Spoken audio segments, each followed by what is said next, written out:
السلام عليكم مشاهدين الكرام. أنت بنت أبي لهب الذي يقول الله عز وجل فيه: تبت يدا أبي لهب وتب. فلماذا جئت إلى رسول الله صلى الله عليه وسلم وأمك وأبوك أشد أعداء رسول الله صلى الله عليه وسلم وأشد أعدائنا، فأنت بنت حطب جهنم أبي لهب. هذا ما قالته النسوة في المدينة لدر بنت أبي لهب، فدافع عنها رسول الله صلى الله عليه وسلم أمام جميع المسلمين، وعنف عليه السلام من أساء إليها وهدأ من روعها رضي الله عنها. عن أبي هريرة رضي الله عنه قال: قدمت درة بنت أبي لهب المدينة مهاجرة، فنزلت دار رافع بن المعلى الزرقي، فقال لها نسوة جالسون إليها من بني زريق: أنت بنت أبي لهب الذي يقول الله عز وجل فيه: تبت يدا أبي لهب وتب، ما أغنى عنه ماله وما كسب، ما يغني عنك مهاجرك. فأتت درة النبي صلى الله عليه وسلم فشكت إليه ما قلن لها، فسكنها وقال: اجلسي. ثم صلى بالناس الظهر وجلس على المنبر ساعة، ثم قال: أيها الناس، ما لي أؤذى في أهلي، فوالله إن شفاعتي لتنال بقرابتي، حتى حاء وحكم وصداء وسلهب يوم القيامة. فلم يتصور أحد من المسلمين أن أبا لهب الذي ذكره الله سبحانه وتعالى في القرآن الكريم وتوعده بالعذاب الأليم أن يكون له بنت كانت من الأولين السابقين الذين هاجروا من مكة إلى المدينة هربا بدينها. إنها إحدى نساء آل البيت الأطهار الأخيار، إنها ابنة عم النبي صلى الله عليه وسلم. فآل صلى الله عليه وسلم هم بنو هاشم وبنو المطلب وابناء وزوجات النبي صلى الله عليه وسلم. وكونها ابنة أبي لهب عدو الإسلام الذي ذمه رب العزة في قرآن كريم لا ينتقص من قدرها أبدا. يقول الله جل وعلا: من اهتدى فإنما يهتدي لنفسه، ومن ضل فإنما يضل عليها، ولا تزر وازرة وزر أخرى. فكرهت درة رضي الله عنها الكفر، وزين الله تعالى لقلبها الإسلام والإيمان، وأيقنت أنه الحق والعدل، وتشرفت بقرابتها للنبي محمد صلى الله عليه وسلم وحبها له، فلازمت أم المؤمنين عائشة رضي الله عنها وعن أبيها، وقويت علاقتها بها، وأخذت منها العلم ودراسة الفقه، وحفظت أحاديث النبي صلى الله عليه وسلم، مما جعلها من رواة الحديث الثقات، وبلغت منزلة في العلم تفوق أقرانها.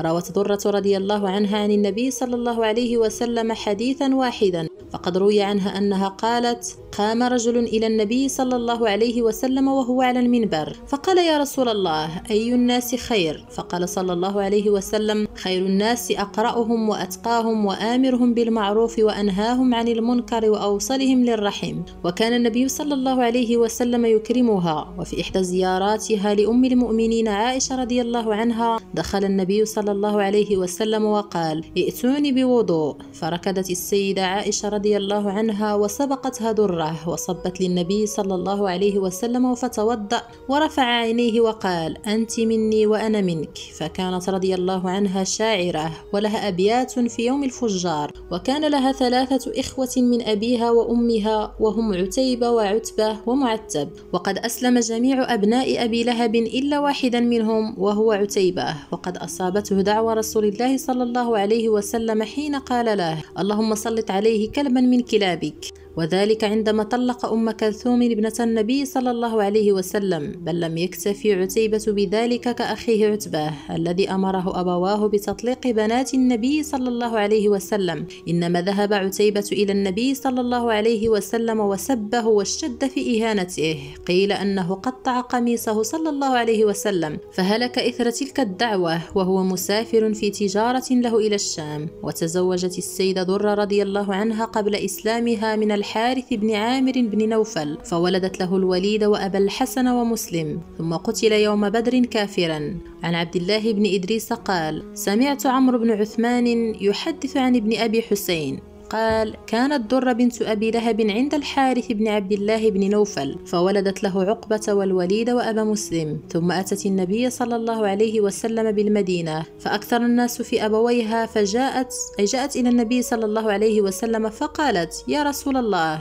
ما ولد الكفار غيري. فقال لها النبي صلى الله عليه وسلم: وما ذاك؟ قالت: قد آذاني أهل المدينة في أبوي، ويقولون إني ابنة حطب النار. فقام رسول الله صلى الله عليه وسلم وهو غضب شديد الغضب، وقال: إذا صليت الظهر فصلي حيث أرى. فصلى النبي صلى الله عليه وسلم الظهر ثم التفت إليها فأقبل على الناس بوجهه فقال: أيها الناس، ألكم نسب وليس لي نسب؟ فوثب عمر بن الخطاب رضي الله عنه فقال: غضب الله على من أغضبك. فقال النبي صلى الله عليه وسلم: هذه بنت عمي، فلا يقل لها أحد إلا خير، ما بال أقوام يؤذونني في نسبي وذوي رحمي؟ ألا ومن أذى نسبي وذوي رحمي فقد أذاني، ومن أذاني فقد أذى الله، فوالله إن شفاعتي لتنال قرابتي يوم القيامة. ثم قال صلى الله عليه وسلم: لا يؤذى حي بميت.